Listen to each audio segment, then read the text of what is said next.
You're listening to DJ Oz Ozzy.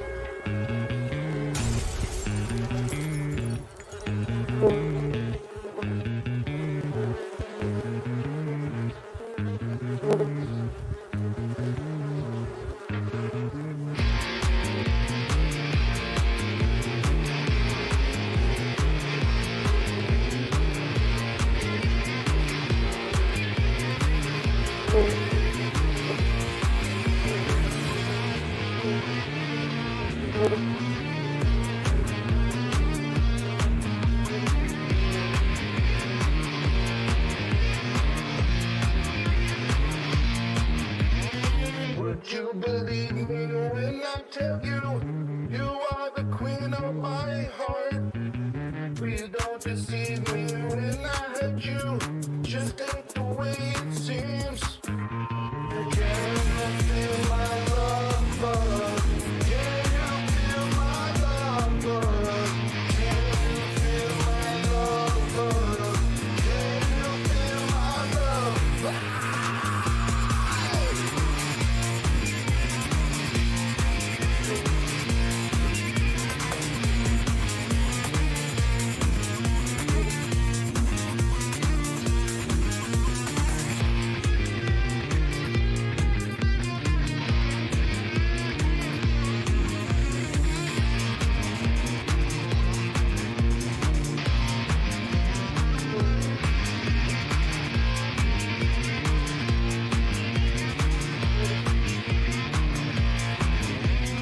Would you believe me when I tell you, you are the queen of my heart?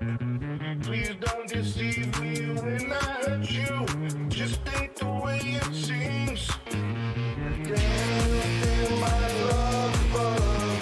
Can you feel my love buzz? Can you feel my love buzz? Can you feel my love buzz?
I was walking with my ancestors in the halls of time.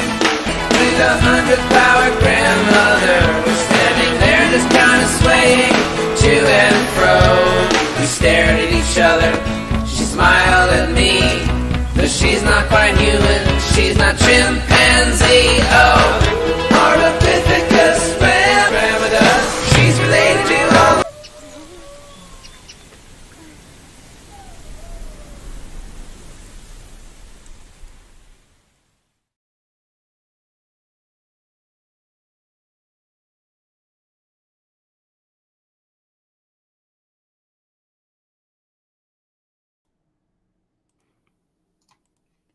Hello, my beauties and bees, and welcome to another episode of Creation Watch, our new Sunday show here in the Hive. I hope you all are having a beautiful, wonderful November day. I don't know about where you are, but here it is gloomy and cloudy, and I'm just glad to have something to do inside with some friends. So I hope you guys are here for it because we really enjoy dunking on young Earth creationism and nonsense like that here in the Hive, and I happen to know that there's a couple of people in the community that also enjoy dunking on young Earth creationism. So, what the heck, I thought, bring them right on over and we'll dunk on them together. So, I'd like to introduce you to Tony Reed and Brentley, the punk apostate. Say hi, guys. Hey, how's All it right, going?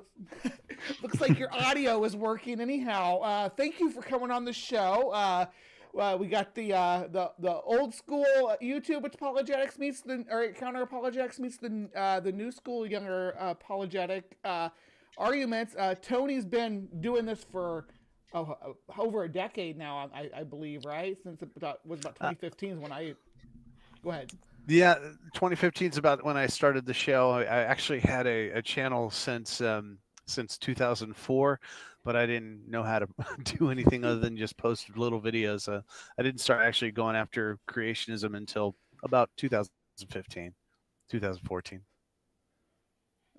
All right, no, so am I in the middle of the screen? I was going to make you big, but you were finishing your statement. Do you want to tell people a little about yourself and what you do, though? Well, I do a show called How Creationism Taught Me Real Science. It's designed specifically to appeal to creationists, presenting the creationist arguments up front. And then once the intro's over, I go over the actual science. And it's not a big surprise that in the end, the science doesn't quite agree with the creationist arguments.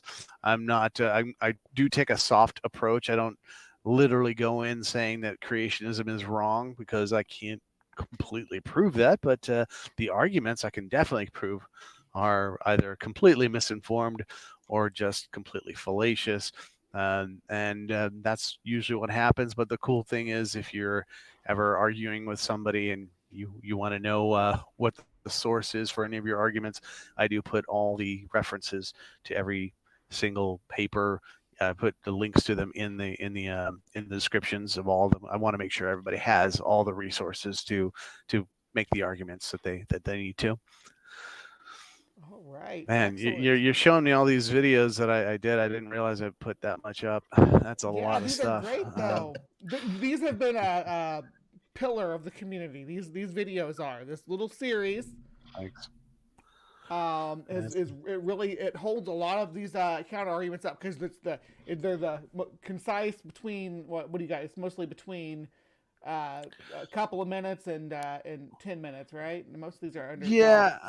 The sweet spot for me is between 5 and 10 minutes, but there's a few subjects that I just can't help but go over. A few of them I went to 15 minutes. I did find that there's one I did on hydroplate theory that was 20 minutes, and I think I learned my lesson on that one. It was a bit too long for my kind of show. Yeah. Oh. Yeah, but they're nice, tightly packed nuggets of information on what the apologetics that they're presenting are, where they come from, and why they're wrong. It's basically what it comes down to on these. So we also have Mr. Brentley, who's fairly new to the community, and you have the floor. Tell us about yourself, Brentley. Hey, so I was homeschooled by Christian zealots and taught creation, actually, young Earth creationism, and so it's kind of funny because I've always been a punker, but we were Christian punks back then. It was a witnessing thing, so we were able to go out and witness to people. But it was weird because it was like super fundamentalist, the church that I was in, but they were okay with dressing punk and stuff. So it's just kind of like odd. And it was, I guess, in that time there was like I guess the late 90s, early 2000s, there was like a really like blooming punk scene in the Christian industry because it was like about 20 years too late for everybody else. But that's when the Christians get stuff, is about 20 years later. And so, but yeah, so now I do a show where my goal at the beginning was basically just make a dummy account and then just kind of like watch the stuff that I already knew about. from my childhood, and then just see what else the algorithm delivers me.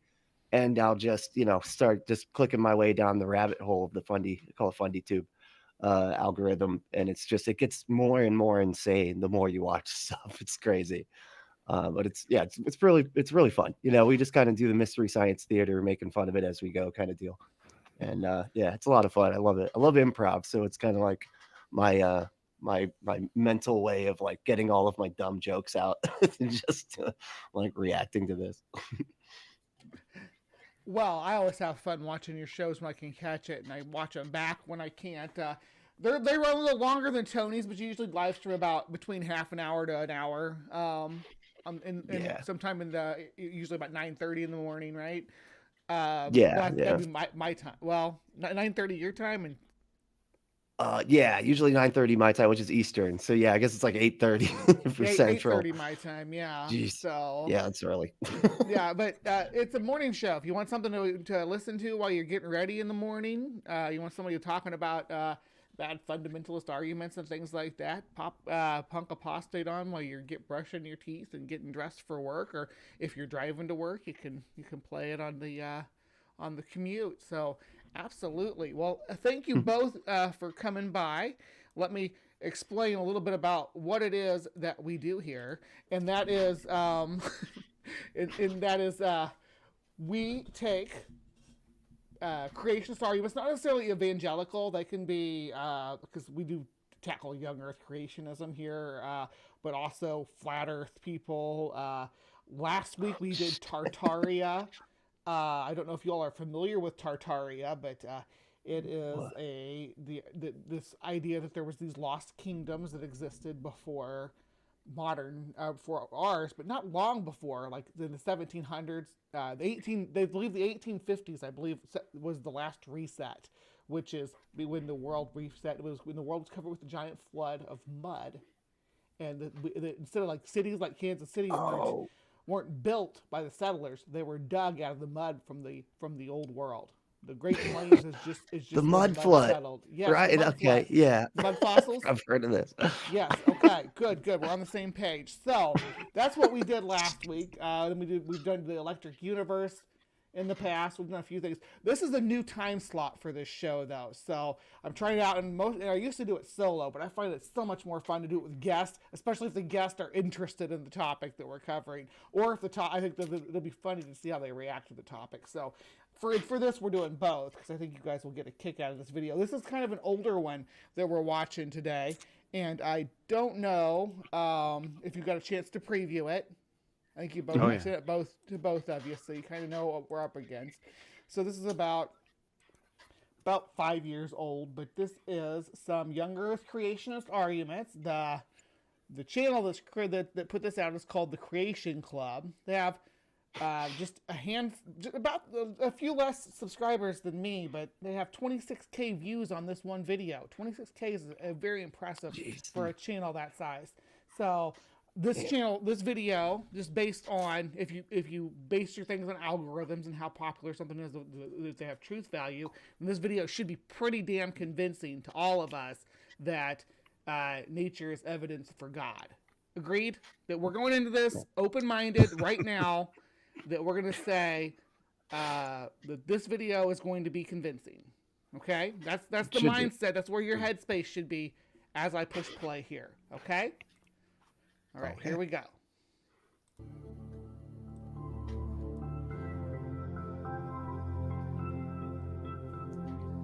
Oh, and Hive, let me know if the audio is okay. Actually, let me say hi to some of the people that's been popped in here super early for us. Aunt Jur, we got Pat Lowinger, Captain Desk Dave. We got Mike from Answers in Atheism. We got Purple Rhymes with Orange. Hello, beautiful.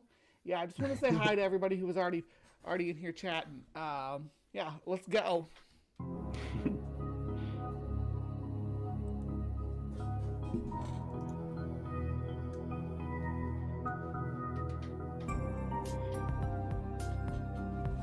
The entire scope of the natural world displays an astonishing degree of intricate complexity. I sure hope this is royalty-free music. Oh, shit, yeah. It does. It sounds like porn music, so I think it's royalty free. That's usually how you can tell, you know. And stunning beauty that truly reveals much about our Heavenly Father and His design. The concept of design, as observed in nature, can be interpreted from one of two possible perspectives: design as understood through mechanical engineering and manufacturing, or design as understood through art and beauty. This video If you could draw a Venn diagram between people making or creating or presenting creationist arguments and engineers, would it be like a almost complete circle? Right. But yeah, I mean, It definitely would be a lot of engineers. It seems like the engineers are the ones that tend to be more creationist than any other group. Because they think about things that they've been taught to think about things that way. How do you make this work with engineering? seeks to explore both perspectives and the critically important relationship between the two.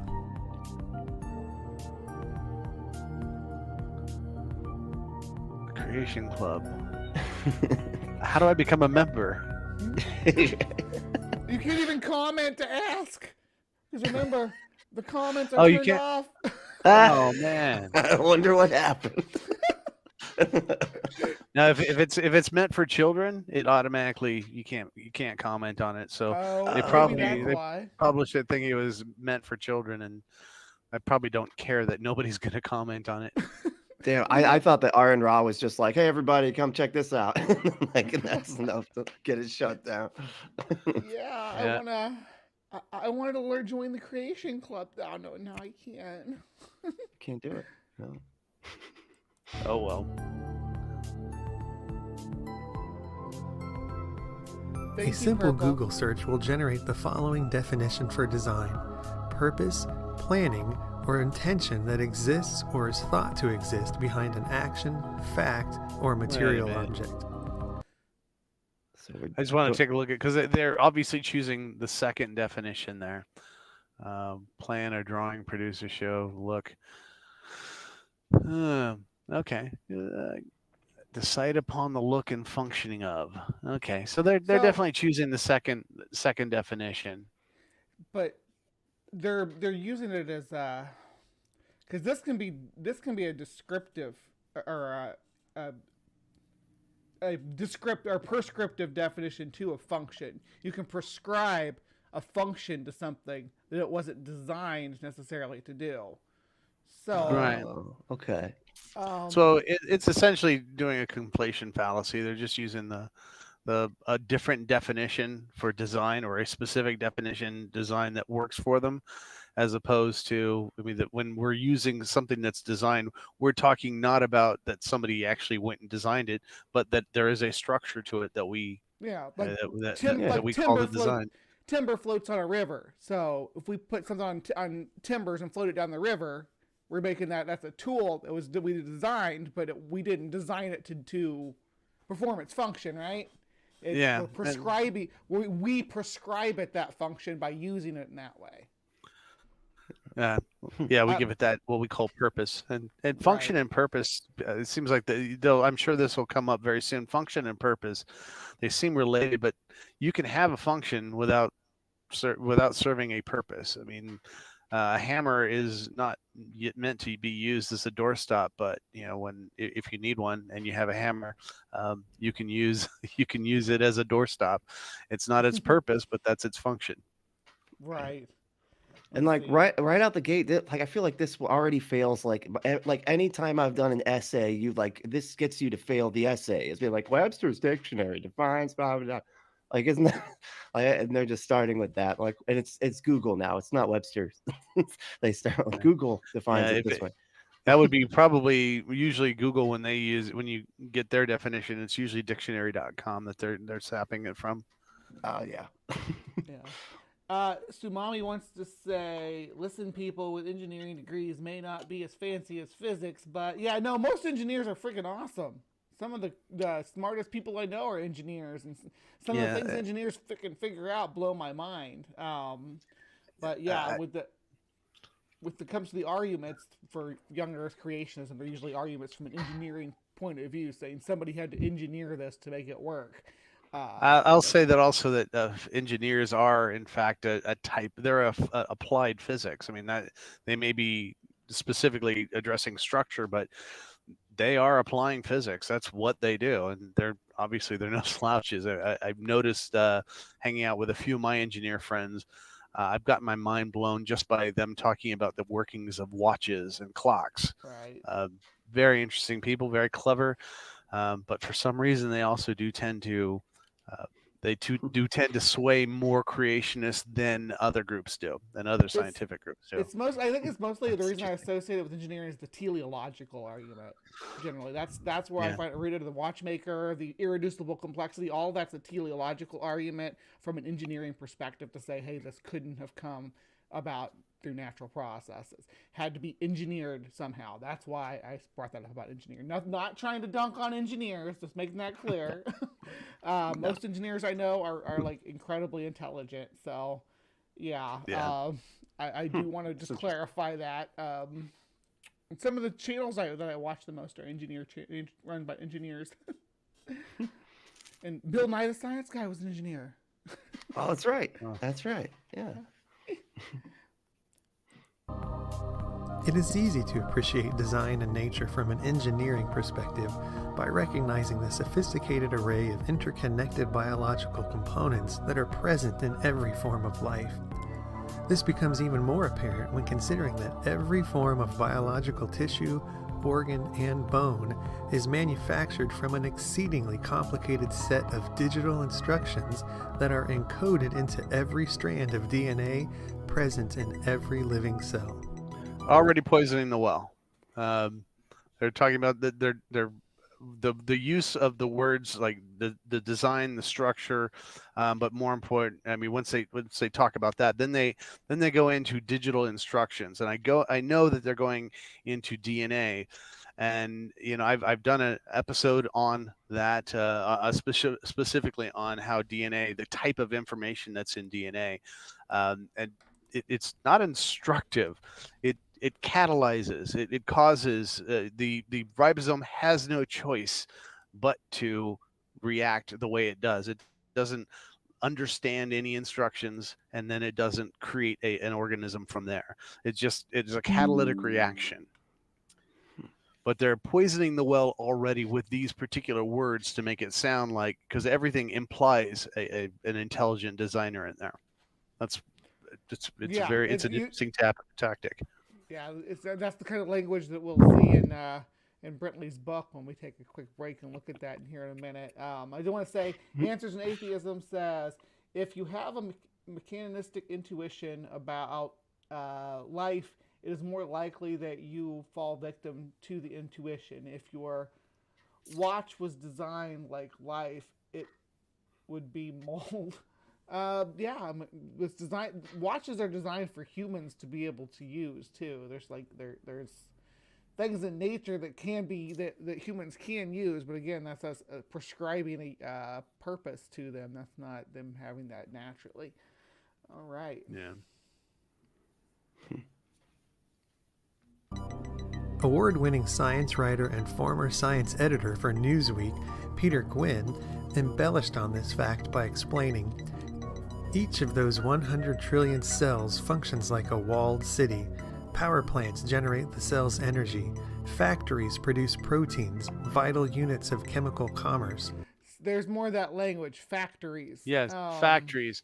I've actually had an argument, several arguments with a guy that's kind of making his rounds on YouTube. His name is Otangelo Grosso. Oh, God. Yeah.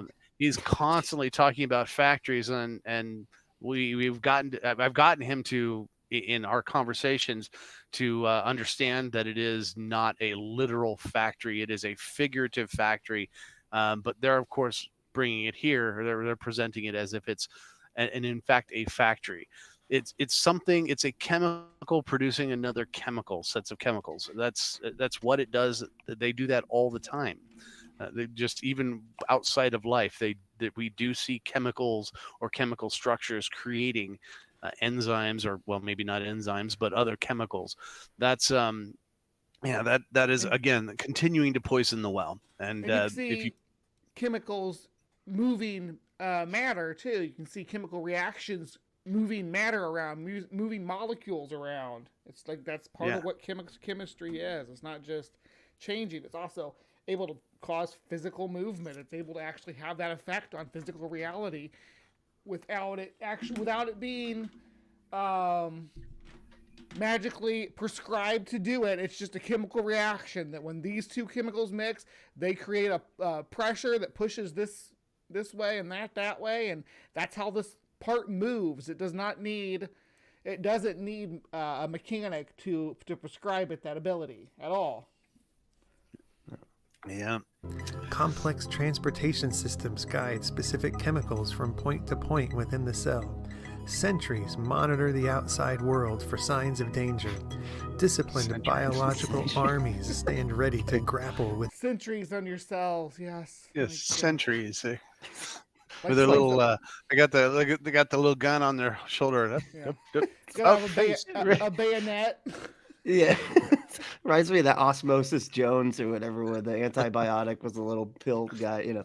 Yeah. Soldier. What was it? The antibiotic. It was that was Chris Rock and David Hyde Pierce, right? Yeah, I think so. Wait, and he was an antibody, and David Hyde Pierce Yeah.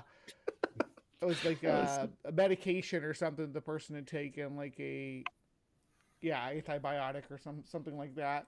invaders. Silly movie. A centralized genetic government. Bill Murray was in it too. Can't leave out Bill Murray. Oh yeah. Shit, yeah. He was the person whose body they were in. That's right. That's right. It was one of those when half animated, half real, half live action movies were the thing. You know, Who Framed Roger Rabbit and Cool World and that kind of stuff. That's one that they tried to make with Chris Rock being the star. Osmosis Jones. Government maintains order. In fact, to further underscore the engineering aspect of design, biologists actually identify many of the elaborate microscopic structures functioning inside each cell as cellular machines. See, I've had actually people bring this to me, this clip right here, and tell me this is real. They took this video through through a microscope. No, that's the thing is it doesn't actually look like this. This is very nice and it's pretty and it does give you exactly what you need to know to understand the process. But they don't look like this. There's a if you were to actually look at the structure, you would think it looked jittery is probably the word that most people use, because it's proteins that are just flailing like crazy, and the result is in the end all these little reactions occur, but it does not look as pristine as this. This is pretty. This is not reality. Yeah. This is like a colorized 3D replication of the processes. Don't confuse the map for the place. Right. Yeah, this does not look like you're looking through a microscope. Yeah, that's interesting. These sophisticated nano-sized machines often include a great many essential parts that are all engineered together in such a way that makes it impossible for the structure as a whole to have formed gradually by small incremental changes, as is suggested by evolution. That. Well-known cellular biologist and critically acclaimed author Michael Behe has developed a concept regarding this fact that he has labeled irreducible complexity. Behe has written extensively about this idea and how it applies to our understanding of the origins of cellular machines. So, I'm assuming this is both your first introduction to Behe. Is that right? Well, no, obviously. Yeah, pretty familiar with his stuff. Yeah, he's got a number of arguments on irreducible complexity, and we know what we're going to see in this one. He's going to talk about the bacterial flagellum, but I've in my show I've even covered the clotting cascade. I've covered as you've noted the bombardier beetle. Yeah, he's an interesting fella. He's a nice guy. That's the thing. He's a nice enough fella, but and even willing to concede errors in his own logic, but still ends up being the expert witness, doesn't he? Yeah. It seems like it'd be something that you could falsify too, right? Like it's like if it's irreducible, that's like a pretty strong claim, right? Like you'd have to be able to demonstrate if there's anything that we can demonstrate like functions that way, like that's not irreducible, wouldn't that just mess up his entire That that's the thing. The argument for irreducible complexity seems to, if you could show how a structure can be reduced, but the response will then be, well, you don't have any proof that that's how it happened. But that's not what we need to show. You're saying it's impossible that this can have one part taken away from it. Well, as I've shown in my videos, and so some other people have too. Ken Miller has actually shown in court, you can in fact take away parts of each of these structures and they still function. Do they have the same function? Not usually, but they do still function and they do serve a benefit to the organism. In an article for the New York Times, Behe wrote, "I believe that Darwin's mechanism for evolution doesn't explain much of what is seen under a microscope. Cells are simply too complex to have evolved randomly. Intelligence was required to produce them." So I want to say, when it comes to Behe's comments about Darwin here, what we see under the microscope now is not relevant to what we would see under the microscope if we looked under it back when life was first evolving. The complexity of the organisms now, just because they're microscopic, is no less complex than we are as organisms in modern time compared to the organisms that first appeared on this planet. For most of the time, we were very, very simple, though. We have fossil records of that and chemistry traces of the past organisms that lived in the different whatever biomes were available back then, if you could even call them biomes. You would be hard pressed to look at a microscope and even identify them as life if you went back in time and looked through a microscope. I think the thing about going after complexity anyway is just because it seems to boggle human intelligence. But really, when you think about it, when human beings design stuff, they tend to go towards simple. Even if it is a complex structure, they try to simplify it.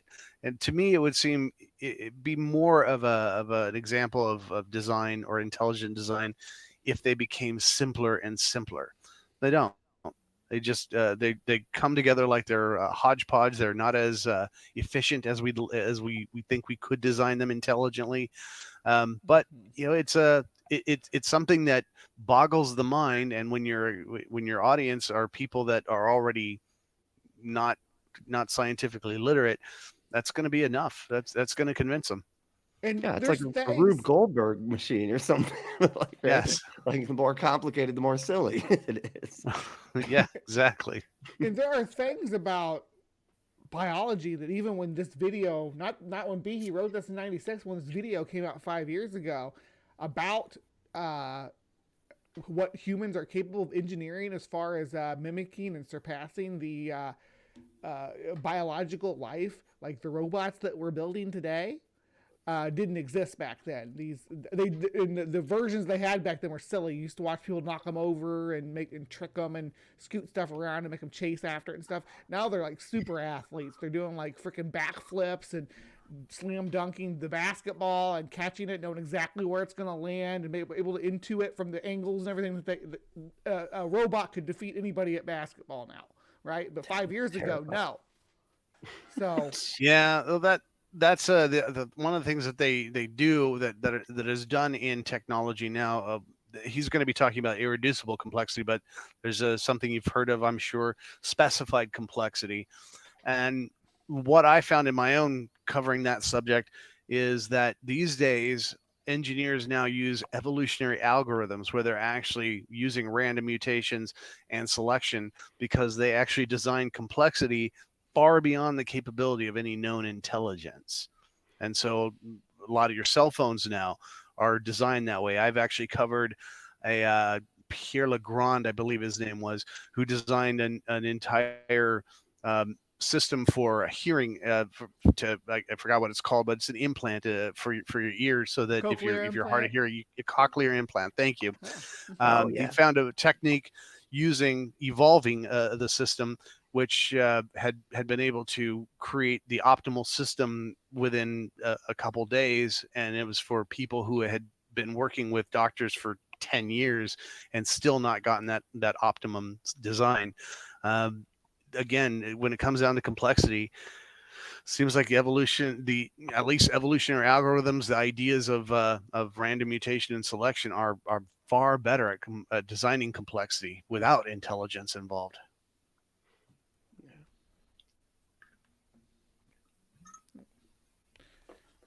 I don't know what happened there. The article goes on to say, Darwin's theory encounters its greatest difficulties when it comes to explaining the development of the cell. Many cellular systems are what I term irreducibly complex. That means the system needs several components before it can work properly. It would sure be convenient if it took if it had billions of years of super fast life cycles to pin all these chemical compositions down the right way, wouldn't it? Yeah, can you imagine that? It I survives better, it sticks around. Yeah, that's it.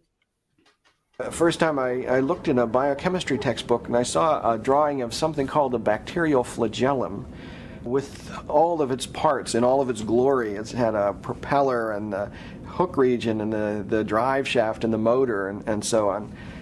I looked at that and I said, that's an outboard motor. That's designed, that's no chance assemblage of parts. Behe's reaction was not surprising. So, it's an outboard motor. Yeah, that's the word he used. Again, he's poisoning the well too. But I mean, what I thought was interesting is the verbiage. He says the very first time I looked in a biology book, and I'm like, is it really the first time you've looked in a biology book, or was it the first time you looked in that biology book? And it's the first time you ever happened to have seen the bacterial flagellum. I'm wondering where he was in his career by that time. Yeah. Well, I mean, and just again, he's talking about us prescribing function or us prescribing a nature to it that says, hey, this is something that couldn't erupt naturally, we couldn't be arrived at naturally. Again, we have billions of years of lots and lots of fast life cycles, and that's the even when you say billions of years, they say, oh, you're taking refuge in deep time. It's not just that; it's the life cycle of these organisms are a matter of days. Some just Jeez. one daylight cycle is a whole lifetime for single celled organisms. So how are you going to say that doing that every day for a billion years, doing different combinations of arrangements that the most successful wouldn't be the ones that are able to move their flagella around, and then so on and so forth, and more complex, because flagella get pretty freaking complex.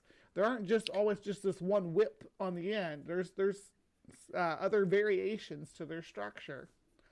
Yeah. For the molecular. It's also, it's also just weird. Like, it seems like one of those things where, like, because I don't know much about biology or whatever, but I do know a lot about critical thinking, and I know our pattern recognition is crazy. Like, and just looking at something like this and be like, oh, that looks like an engine. Like that, we're just like, you're just seeing the pattern. And it's just like, I could just easily be explained by coincidence and pattern recognition, and that's it, Mm-hmm. Yeah. And the most important part of an engine for it to function is to be able to create energy. And the way that cells create energy is a lot different than the way your motor vehicle creates combustion energy explosively. It's a lot different than that. There's other chemical reactions going on here. That are subtle, that are pumping. Again, this is more, the flagella, for instance, is more of a pumping structure than it is a motor structure. If you look at the way that it functions, it's hydraulic, which most things of that size are hydraulic. So, interesting. There are motors that drive bacteria through liquid. Each depend upon a system of intricately arranged mechanical parts. These parts come into focus when portions of a cell are magnified 50,000 times. Biochemists have used electron micrographs like this one to identify the parts and three-dimensional structure of the flagellar motor.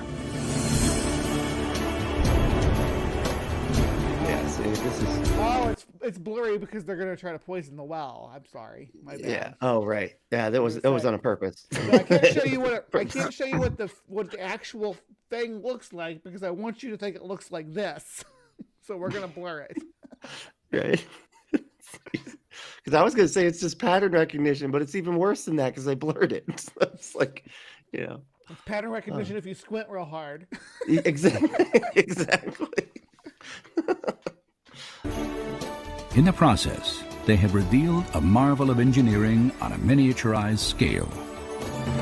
Howard Berg at Harvard has labeled it the most efficient machine in the universe.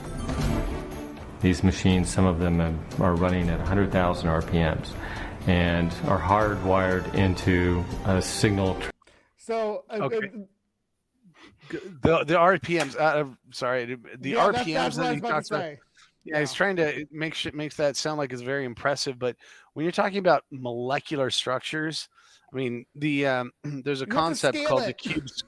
There's what we call the cube squared law. It's easy to understand the cube squared law when you're taking something like an ant. At its size, if you took it and you made it our size, it would not be able to hold itself up because of its design. It doesn't work for it. When you take things, it's just because the energy needed to keep its mass grows by a cube as its volume increases by squared. So when you make that smaller, you now have a little what's going to be turning in the flagellum. It's so small that it has hardly any mass, and so any electric charge is going to make that spin really fast. It's just simple engineering, and when I say simple, I mean it's simple enough I can understand it. So when somebody else can understand it, an engineer probably be better explaining it. But that mass, that change in mass, it's such a small amount of mass. It doesn't take much energy to get that to spin at the speeds that he's talking about. Yeah, it's that. I was going to bring up an argument that you always hear from flat earthers. If we're on a giant spinning ball, why don't we feel like we're spinning around at thousands of miles an hour, like you say? It's the same thing. You have to scale the momentum as well. You scale the change in the momentum, and when it's on a microscopic scale, it can go around really, really fast because it's not having to cover that much distance, so it can build up all that momentum. Exactly. Very, very quickly, and it can stop very, very quickly. But yeah. Anyway. Let's learn more about the flagella.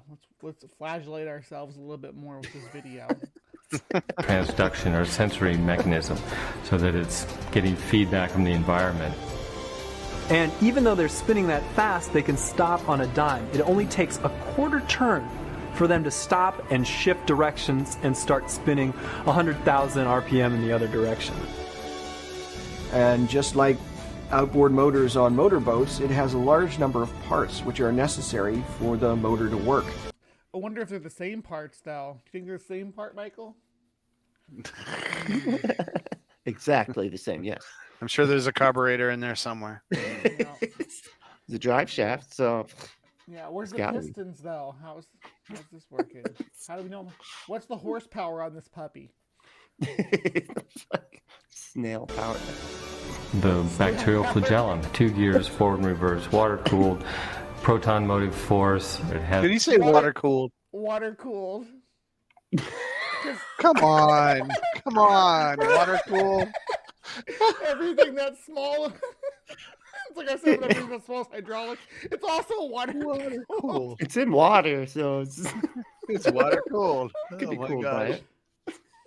It has a stator, it has a rotor, it has a U-joint, it has a drive shaft, it has a propeller, and they function as these parts of machines.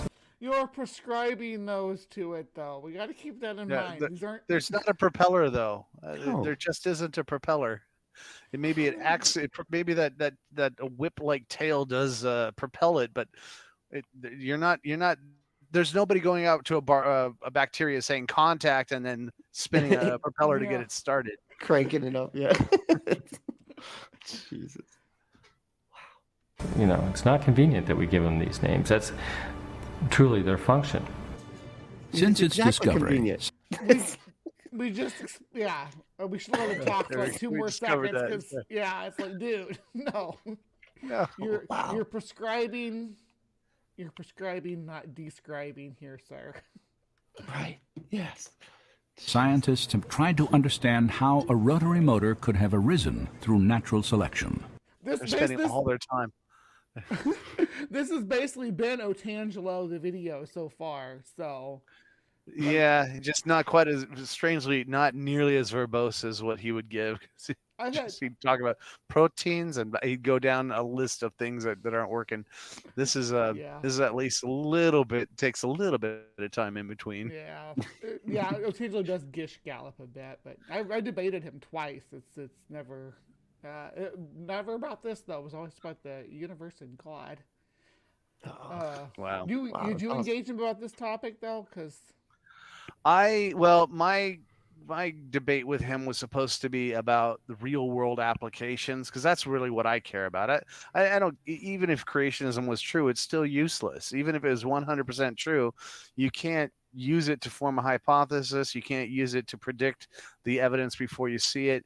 And so that was my argument. I wanted to talk to him about it, and I went ahead and did my presentation on all the things you can do with evolution that are helping people in the real world, the electronics, medical stuff. And then when he got on, he first says, I'm going to go ahead and start off and say we don't have any functions that we can do with creationism at all. There's nothing. But I want to challenge Tony to think outside of the box, and then just went into something else about how do you explain this complexity. So he never really kind of got into that. He just went down his list of complex things, and at the time I wasn't completely prepared because I was there for one debate and he changed it to another one. I can't imagine what would have happened if I'd done that, but that's been his argument always. It's always, this is too complex, so it can't possibly have formed. That's really not cool to do, though. I mean, to bait and switch you on the topic like that, though. They do that so often. Like they're like, how can I how can I rationalize this argument into something completely different so that they aren't prepared for my arguments? Like that's that's like their whole game. They have to play some kind of fucking game in order to get anywhere in a debate. Yeah. As yet, they have failed to offer any detailed Darwinian explanation. I doubt that. To see why, we must understand a feature of molecular machines known as irreducible complexity. Irreducible complexity was coined by Mike Behe in describing these molecular machines. Basically what it says is that you have multi-component parts to any given organelle or system in a cell, all of which are necessary for function. That is, if you remove one part, you lose function of that system. The idea of irreducible complexity can be illustrated by a familiar, non-biological machine, a mousetrap. The trap is composed of 5 basic pieces: a catch to hold the bait, a strong spring, a thin bent rod called the hammer, a holding bar to secure the hammer in place, and a platform upon which the entire system is mounted. If any one of these parts is missing or defective, the mechanism will not work. Yeah, but you can find other ways to make it work. Well, number one, and also it doesn't always need to work as a mousetrap. I mean, I think Ken Miller, I think, is the one that wears it as a tie tack without the hook. He just uses it as a tie tack. It's still serving a function. It's still helping him. It may not kill mice, but either way. But then there's some other people who have taken that very design and removed parts and still come up with a functional mousetrap. Not quite as functional as this one, but that's the whole point of evolution, is to get better anyway. Yeah, right. I saw one where they said you could just strap it to the ground. Where it's just like, instead of having the base, you could just be on, just on the floor, strapped to the ground. It could still work that way. Like you can replace all the parts. Plus, like, isn't it like evolution works differently than this? They're acting like evolution only works in one direction, a very specific one direction. Yeah. Right? The loss of it's like if you think about what's that, like a panda, right? A panda doesn't have a thumb, right? Its ancestors didn't have a thumb, but they were eating bamboo, and it's easier to eat bamboo if you can grab a hold of it and rotate it. So over time, they supplemented not having a thumb with a bone growth on their wrist that does everything a thumb does, and they can use it to help them grab a hold of bamboo. But just because you don't have, just because a function was lost, their ancestor had 4 or 5 toes and they're reduced down to 4, and they needed that thumb back and they didn't have it, evolution will fill in the blanks to make it functional.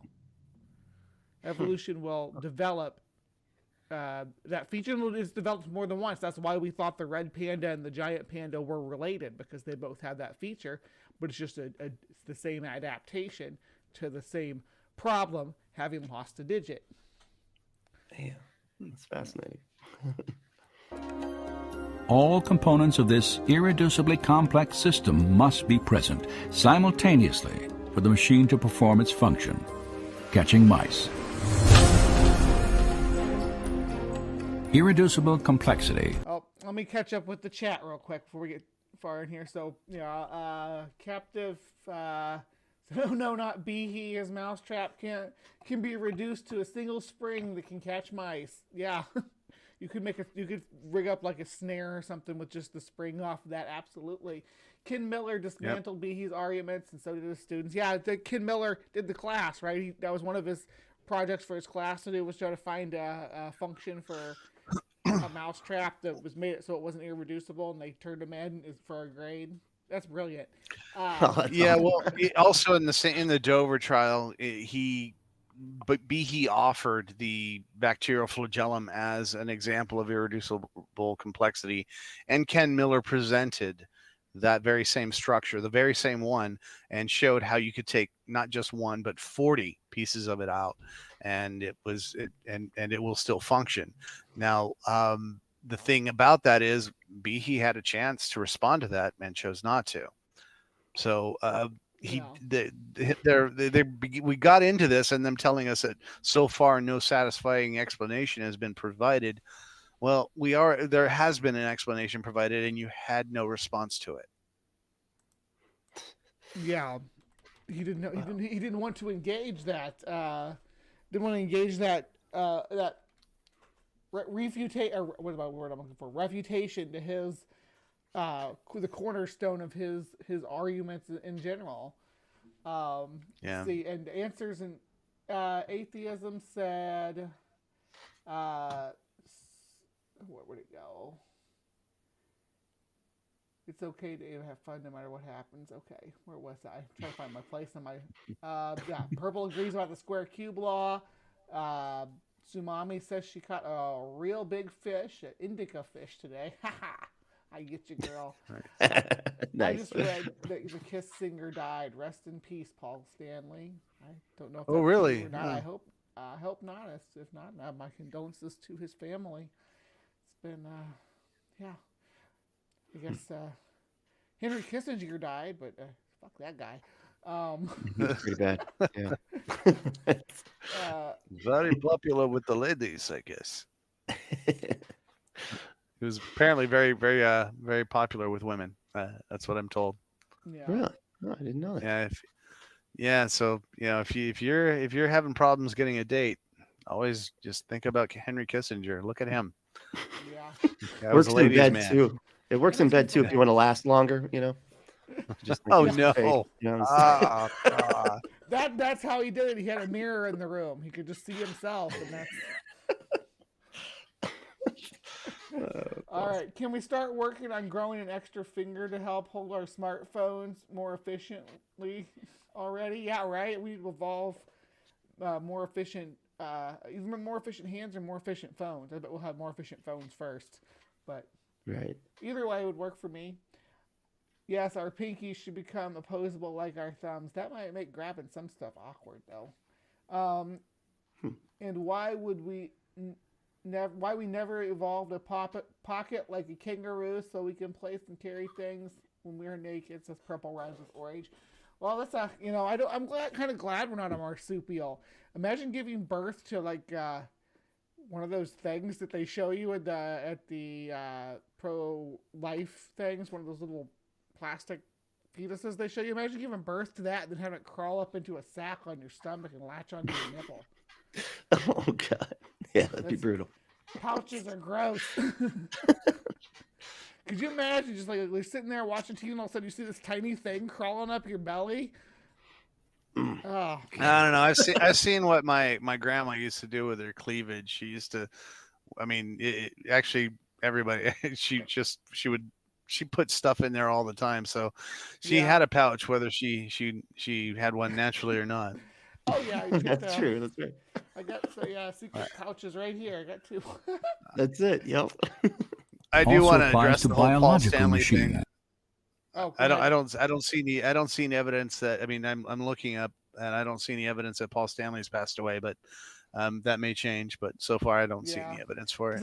When I first heard Tom Petty died, I thought it was BS, and I called it BS too. I was like, I don't think so. I think this just because I think Tom Petty now, because he wasn't even that old, but Paul Stanley, maybe, I don't know. So I'm apprehensive, but we'll see.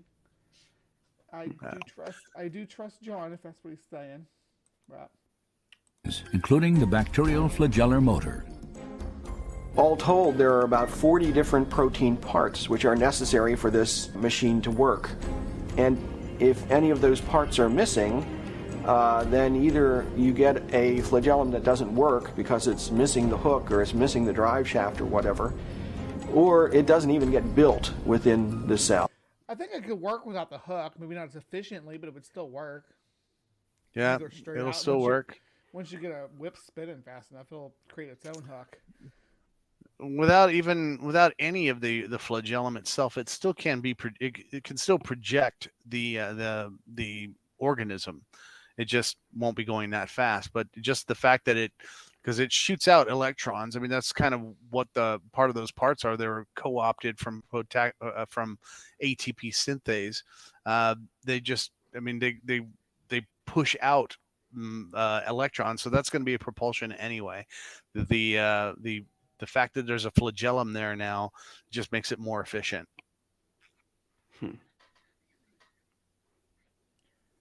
Oh, somebody just rang my doorbell. No. Oh no. Jehovah's Witness. In evolutionary terms, you have to be able to explain how you can build this system gradually when there's no function until you have all those parts in place. An article on the Intelligent Design and Evolution Awareness Center's website summarizes irreducible complexity. Michael Behe asserts that the complicated biological structures in a cell exhibit the exact same irreducible complexity that we saw in the mousetrap example. In other words, they are all or nothing. Either everything is there and it works, or something is missing and it doesn't work. As we saw before, they're just going to keep repeating the same thing over and over again, just so that we're all on the same page. This is for the flagellar motor is their end game. This is what which has already been destroyed in the first 5 minutes of this video, but they'll keep going off about it, saying the same thing over and over again. Such a system cannot be constructed in a gradual manner. It simply won't work until all the components are present, and Darwinism has no mechanism for adding all the components at once. I get it. Kissinger, Kiss Singer. The Kiss Singer. John. The wordplay. I was like, what is happening? I don't get it. All right. All right, you had me fooled there. God, that was good. Wait a second. We got our people are all trying to customize their own evolution now out here in my side chat. Having a tail that wiggles but doesn't spin would still help move. Yeah, that's what I was saying. But Sumami says she wants a tail that can function like a hand. She needs to be able to wallet people with it. I think she maybe have a clubbed tail. Oh, like a skin tail? I'm just gross thinking about it. Like some skin-colored tail. That's the thing too. Freaky. Since we're catarrhines, monkeys can have prehensile tails, but only platyrrhines have prehensile tails, and we're not. We're catarrhines, so we do not. No matter how far back you go, you'll never get a prehensile tail. I'm sorry. You're gonna have to splice some stuff. Yeah, you could splice in some prehensile monkey tail DNA. Yeah, see what happens, As noted previously, there are over 40 different protein parts. Am I the only one that thinks these always look like fudge pops? Like lined up they face do. down? It's like when they're talking about factories, it's a fudge pop factory. This is where you get fudge packs. This is where they make them at. That's awesome. Wow. These are just the baby ones. They'll get bigger. Just add water, they get bigger. Yeah, because it is water cooled. Yeah, you gotta keep fudge pops cool. That's important. Which must work together in harmony for this unimaginably small outboard motor to propel the bacteria. And if any of these parts were missing, the entire biological machine would lose all function. But to fully appreciate the staggering complexity of this sophisticated propulsion system, Staggering complexity. When he's showing us what I'm seeing is basic moving parts of like the bare basic moving parts. They're showing like wheel and axle function. That's all this is. Wheel and axle function has been present in our knowledge as a species for quite some time. Even a toddler can stick a stick through a frisbee and say, "Hey, it's a wheel, an axle." Yeah. That's right. And it's such an absolute language. It's not like absolute language. Like if you remove any part, then nothing can work. I feel like all you got to do is demonstrate that once, and it just throws out everything, right? Yeah. Yes. Yeah. That's Ken Miller again. That was shown. That was shown in court, and there's the response I've gotten again is that well, you can't prove that it happened that way, or you have no evidence that it happened that way. Again, you don't have to show that it happened that way. It just shows that it can happen. Your argument is that it's impossible for this to happen. We just have to show that it's possible. If you want to say we don't know how it evolved, well, yeah, I'll grant you that. But again, the idea that it did evolve, we can actually make predictions on that, and we can reconstruct it. Yeah. Jeez. we must try and comprehend the infinitesimal scale in which this machine operates. Using electron microscopes, scientists have measured the thickness of the cell. They say that this is the electron microscope imagery, though, and it's not. This is a 3D animation. Yeah. It's pretty, though. It is nice. It's nice. It's a good art project. I'm going to speed them up just a bit here, because they do talk slow. Yeah. Which makes sense if they talk slow. I get it. Yeah, I think like what Tony said about the comments being off might be true. This might be something they're trying to direct towards young Brentleys out there at home. Yeah, probably was, membrane in which the bacterial flagellum is seated to be approximately 8 nanometers thick. But exactly how tiny is a nanometer? Let's make the almost inconceivable nano world conceivable. The naked eye can see the diameter of a human hair. That's 1/10 of a millimeter, or 100,000 nanometers. To understand the small, we're going to scale it up to skyscraper proportions. And return to our human hair and blow it up to the size of the Empire State Building. A typical human cell, say a red blood cell, would rise to the 10th floor. A bacteria cell, the 3rd floor. Working down our scale, a run of the... I like how they're using like somebody's real science video in their young Earth Creationist video, though. Right? Oh, that's a good point, because this actually seems legit. World Science Festival. So I'm not saying this isn't free. This is probably free science educational material, but that they're using it to push what it's obviously not designed to push, which is younger creationism. I just find it silly. They need to go find a fucking PragerU video and do this right. Like, this is ridiculous. An actual science. Get out of here.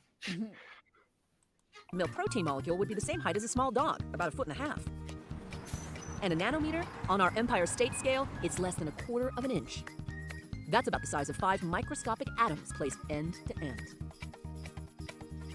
Obviously, quite when small. we see an outboard motor operating to propel a boat through a body of What water, other kind of atom is there? Is it microscopic? Are there non-microscopic atoms? Yeah, I know Why a guy would- named Adam, and he's not microscopic. So Well, you know, we don't know. We just because we haven't seen the jumbo atoms doesn't mean they don't exist. that's right. That's true. Yeah.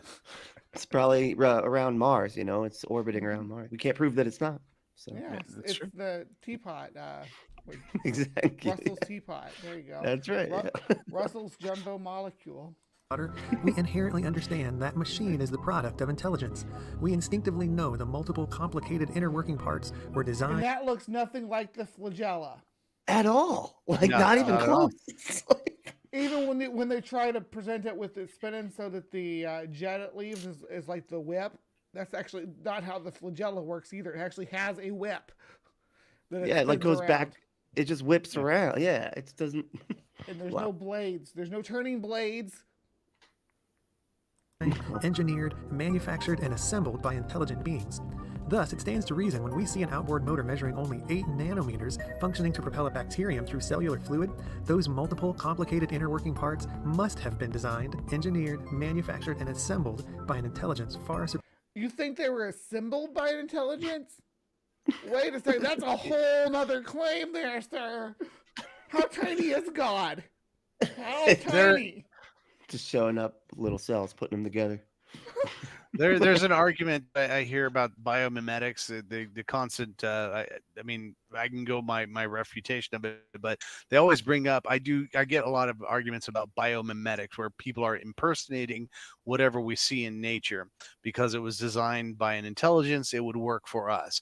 And so the biggest example is the wing, how it works for birds, and we basically took that design from birds because it was an intelligent designer that designed it in the first place, which we can go, how did you determine it was an intelligent designer? But the thing is, this is one of those examples where you couldn't do that. If you were to take this design and try to build an outboard motor using this concept of a whipping flagella behind your motorboat, it would not work very well. It'd be extremely expensive to run. It would take a lot of energy and would not get you anywhere.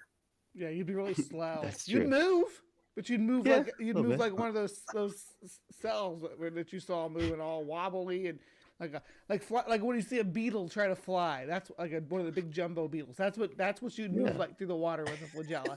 And Brinley, I do want to apologize to you. I did not realize before I brought Tony onto the show that he believes in birds. So Come on. You know, Believe in birds. I got to check with who you're bringing on next time because this yeah. is bad for my brand. I Okay. wouldn't have paired you with a bird truther if Except for penguins. I don't believe penguins exist. Okay. Well, that's fair. All right. We agree on that. Guards the ice wall, Tony. Exactly. superior to our own. However, the bacterial flagellum is only one of a great many irreducibly complex nano-sized machines scientists have discovered. There are numerous sophisticated manufacturing processes taking place every minute in every cell that demonstrate design just as clearly.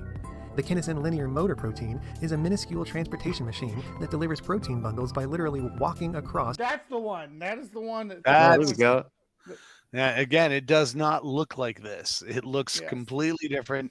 When you see it, it's sloppy as heck. But it works because it just over time it tends towards that. But it does not look like this. It looks much more, again, jittery. I don't know how to describe it any other term, but jittery is the word I would use. Yeah, so this is like super slowed down, colorized 3D animation of the process to make it more palpable for the average person to understand, right? I mean, that's what it comes down to. And to make it look way more designed too, right? Like Yeah. I feel like if they showed the actual thing, they'd be like, "Come on, that doesn't look designed like that. Just looks like it's flipping all over the place." Yeah. Yeah. It's like a little guy walking. That's the impression they want to give you here. Oh, it's like a little dude walking. He's The pulling. many microtubule pathways linked throughout each cell. The ATP synthase enzyme is a microscopic electric rotary motor that constantly assembles and distributes individual molecules of Electric rotary motor. Yes, So- electric rotary motor. Again, they're no longer saying. I mean, well, I guess they never did from the beginning, but they're continuously using these what we would call metaphorical descriptions as if they're literal descriptions. Mm-hmm. Yeah, it's equivocation to the nth degree. It's like so frustrating. Of ATP, the primary energy source for fueling all cellular functions. DNA transcription and translation is a staggeringly complicated process in which the detailed instructions embedded into strands of DNA are unwound, decoded, and copied. These transcribed instructions are then transported through a series of remarkably complex machines that assemble long sequences of individual amino acids into protein chains, which are then folded into incredibly intricate and specific shapes. But I mean, as you can see by the source of this DNA LC, it's an educational website to teach people about microbiology and stuff. So This is full on Otangelo now. This is definitely, Yeah. and right now it's just gone into here's how complex this is, and here's how complex it is, and how complex it is. So complex, though. You can't deny how Yeah. complex it is. That's it. Shapes. These folded proteins become the basic building blocks for all of the various biological structures and tissues required of any living organism. Even more fascinating is the fact that a great many of these tiny machines and procedures are interdependent upon one another to function. Each cell is a marvelously engineered. It's almost like they all evolved together, right? Yeah. Time's linear, so it's this. They don't have to do one at a time. That's always the idea that people get in their heads that this kid. But while this is happening over here too. This happens and this is completely useless. But they have one of these changes and then this happened to match up with it. The two things evolved together as part of one functioning piece of the organism. Symbiotic chemical factory in which all the moving parts are choreographed to operate together in unison. Choreographed. Yeah. And then when you start to age, they start to fuck up and you get cancer. They start to mess up the dance moves. The guy Hall with the big giant balloon trips over his own foot and falls. It's art and beauty. Yeah. Like, damn it, now you have cancer. The guy with the balloon fell. Yeah, that's it. Yep. Jesus. In addition to its engineering definitions, the word design can also carry many artistic connotations. Dictionary. Exactly, Captive Desk. That's what I'm saying about this. He says, I used to think these animations were neat. Now I can't stand them because creationists use them for the dum-dum. Exactly. These are fascinating pieces of art that someone put together to help explain how the parts of the cell work. Someone put passion into making that. I know we're sitting here dunking on it, saying it doesn't look like how it really looks in reality, but someone did put the love into making that as something that we can understand how these processes take place. Well, look at this definition, by the way. We were talking earlier how they used the second definition out of all of them, and now we're down to at least 13 definitions. And they cherry picked one that they liked. And like I said earlier, though, it is dictionary.com where they're actually getting their definition. Okay. And because I was going to ask y'all, because I've said this a couple of times, and it's like, I've heard there can be natural designs, right? Like this, like something like if you just dump a bunch of paint or something, or a bunch of paint spills on a thing, on a piece of paper or something, like, and that design, that's a design, right? Like could call it that. It's not what the ocean lapping on the shores. The way the sand is designed, it's a design how it reacts. A whirlpool is a natural design by natural forces of gravity and physics. The other thing is to assume that it has some kind of design. Again, does not necessarily mean that there's an intelligence behind it. Intelligence doesn't necessarily have to use design. If you don't believe me, go look at a Jackson Pollock painting. They do not look like they're designed by anybody except perhaps maybe somebody threw some paint at the wall. That's it. That's what I was thinking. Okay, I was going to say, because there's artists that just do that. They'll just put paint all over themselves and go run at a wall, or whatever. It's like... Oh, gosh. Yeah. It's just when you look at all the definitions on here too, there's room for natural design and under most of these anyway. Yeah. Yeah, I would think, right? That's what I was trying to find before, because I was like, they said it has to be, it has to have a designer, and I'm like, I swear to God, there's got to be a fucking definition where it doesn't have to have a designer. It just is. That's just what it looks like, you know. Well, they live in a world where everything's designed. You say down to every molecule being designed. So if everything's designed, then Yeah, the Rock's design. That's like in their comparison, the Rock to the clock, and it's like, but you think the Rock's designed too, man. So what? right. Anyway, yeah, it's like There shouldn't be natural stuff at all. The Rock's designed as well. exactly, yeah, it's crazy. .com includes among its definitions to plan and fashion artistically or Oh, damn, see, that was 15, not 13, or 15 definitions. skillfully, to plan and fashion the form and structure of an object, work of art, decorative scheme, etc., and organization or structure of formal elements in a work of art or composition. In the same way that the bacterial... I got a question about this too. If you paint something that's like, if I paint a tree, my painting is my painting's my creation is the tree's natural design, right? So am I painting natural designs? Yeah, that's countless other nano-sized cellular machines. I like that. Demonstrate that the Most High is an infinitely wise engineer. His creation also reveals that he is a stunningly skillful artist as well. Perhaps the most conclusive... I think our friend Tony might have frozen. My video might have frozen. Yep, I'm frozen. Oh, no. Unless you're looking shit. down to your right. No, I'm frozen. Frozen. Goddamn Comcast. Try winding up your flagella motor and see if that'll help. Crank it up. Examples of artistic design in nature are found in the numerous examples of animal camouflage and mimicry. I love mimicry. I do it a lot. The peppered moth has for many years been touted as an iconic example. Of course, we gotta talk about the peppered moth, people.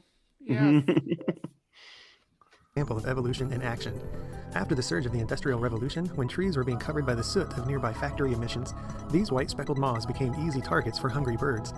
The contrast of the light-colored moths against the darkening trees made them easy targets. Over time, natural selection did act upon this species and allowed the genetic variability already programmed into the moth's DNA to... Program? What are you talking about, Willis? Melanism is not programmed.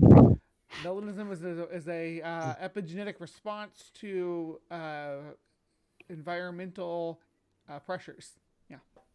Right. produce new generations with darker colors. These darker peppered moths became better suited to the changing environment and allowed them to survive. While this is a textbook example of genetic adaptation, it does nothing to provide evidence for one kind of animal gradually changing into another kind of animal. What? Yes, it does. Yeah, it does. Talking about white moths turned into black moths. That's the thing. Like, and it's how many times? It's like the fucking boat, you know, like how many times or how many pieces do you have to replace on a boat before it's a different boat? That whole philosophy thing. Ship of That's thesis. ship of Theseus. No, thank you. Yeah, okay. Yeah. It's like that. Like it's going to change into something different at some point, even if the changes are really small. Like, are you guys able to hear me even though you can't see me move? We can hear you. Yeah. Yeah, we can hear you great. Yeah. You want to Okay. try maybe turning your camera off and back on? I don't know if that'll. It's not letting me do anything, but I mean, I can hear everything. I know the one thing they were mentioning. I didn't know you could hear me about this, but about the peppered moth, that actually we've been able to find exactly the mutation that caused that melanism. It was and we can tell when it was introduced into the system, and it was from a jumping piece of DNA that just happened to insert in the right spot. And you can tell the age of the mutation because mutations, especially if it's a sequence, they blend into the other genes or into the other the DNA that's around them. So we see very little blending. It's the actual mutation is about 100 to 190 years old. Wow. Yeah. So we awesome. can put it down to the decade, or down to the year. It sounds like, yeah. Yeah, around 1810. Holy shit, that's awesome. However, when these moths are viewed in their natural habitat, the effectiveness of their camouflage is clear. The speckled sand dab is a species of flatfish closely related to the flounder and halibut that is found primarily in the eastern Pacific Ocean. These unique fish actually begin their life swimming upright with one eye on each side of their head. As they begin to grow and develop, however, they gradually start to lean to the right. Oddly enough, both of their eyes migrate to the left side of the body, which allows the adult fish to swim parallel with the bottom of the ocean floor, where its convincing camouflage allows it to go practically unnoticed. Now, this is cool, and if it was designed, you wouldn't expect that it'd have to go through these changes in order to survive.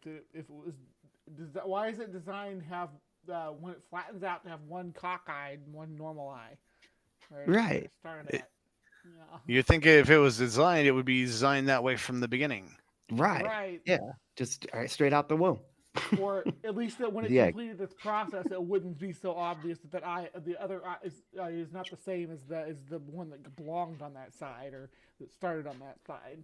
The other eye looks all weird. Oh, really?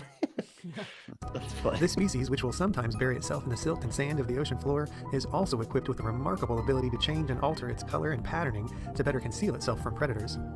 That's awesome. I do wonder about flounders, though, when they do that. Are there some that go left and some that go right? I don't think so. I think they all do the same side. Interesting. Let me catch up with my chat again here. I used to think these animations... Yeah, this last one I read, right? These guys need to stop letting you guys have all the reality and take some for themselves, says Al Trucker. I can't believe that God is a very moody choreographer with a thick European accent and no sense of humor, he continues.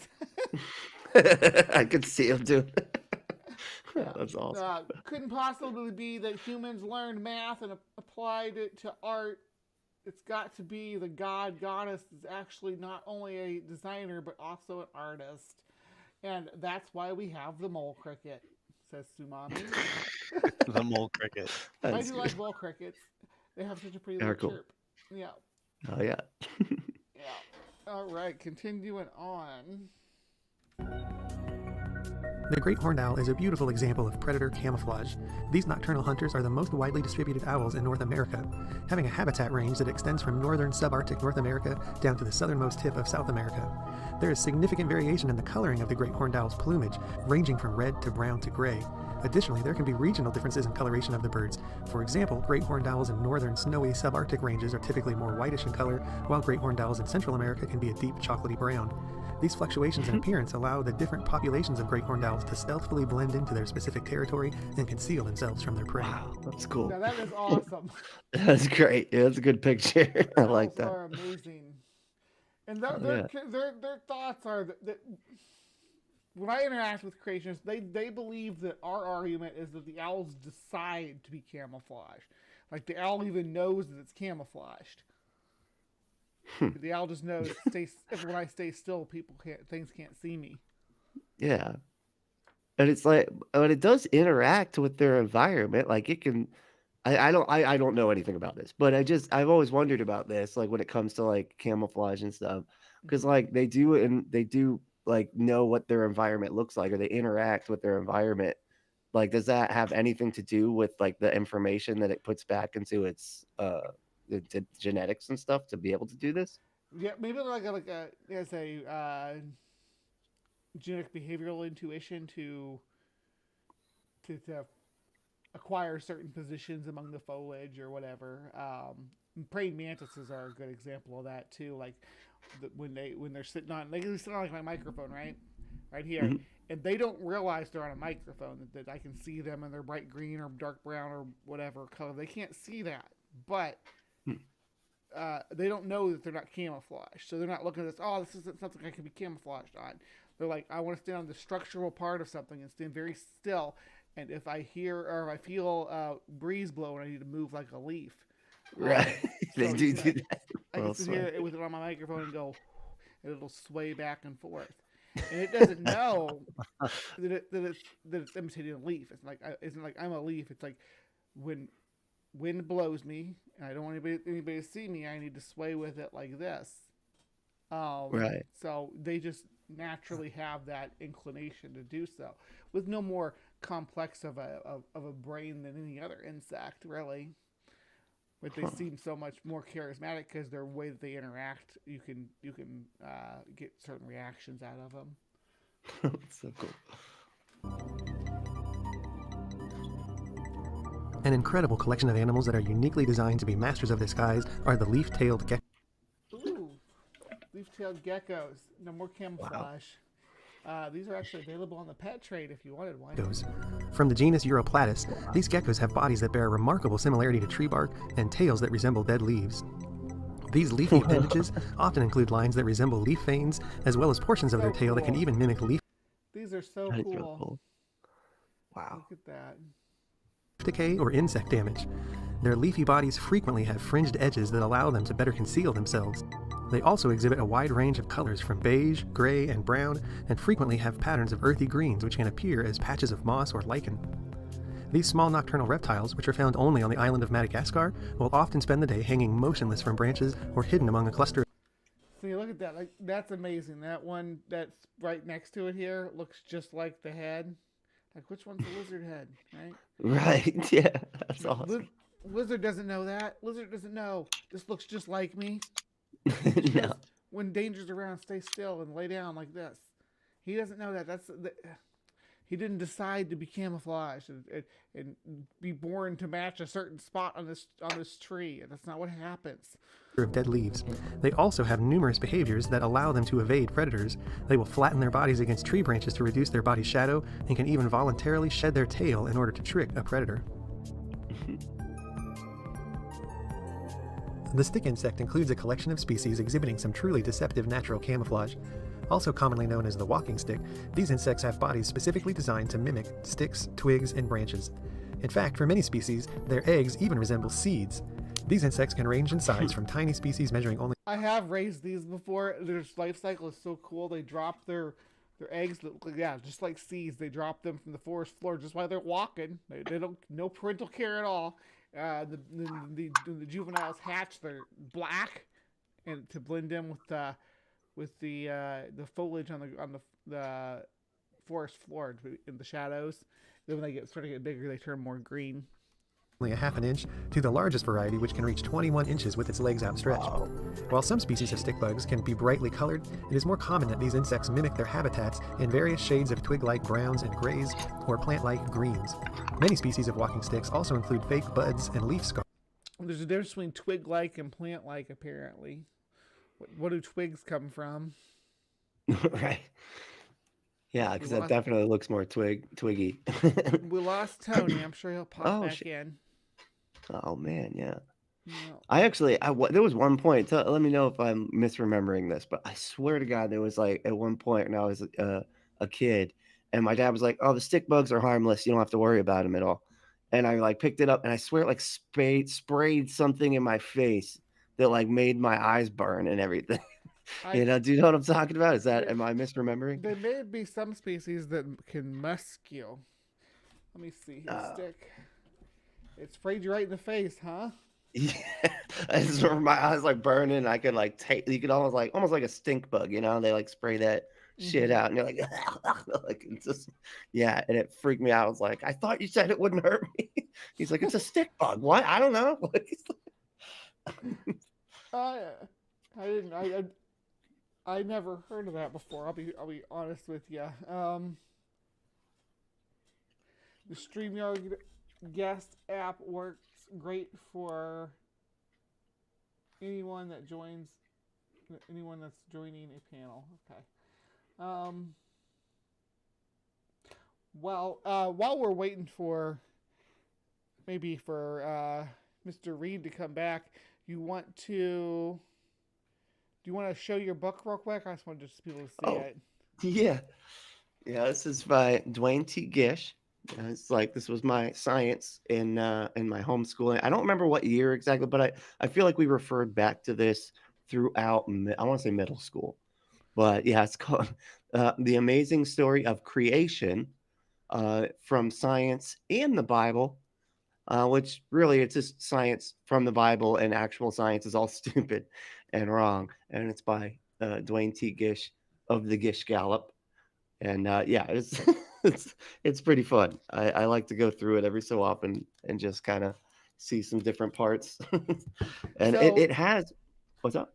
So have you ever considered like doing like a segment on your show where you just read a page of it every show?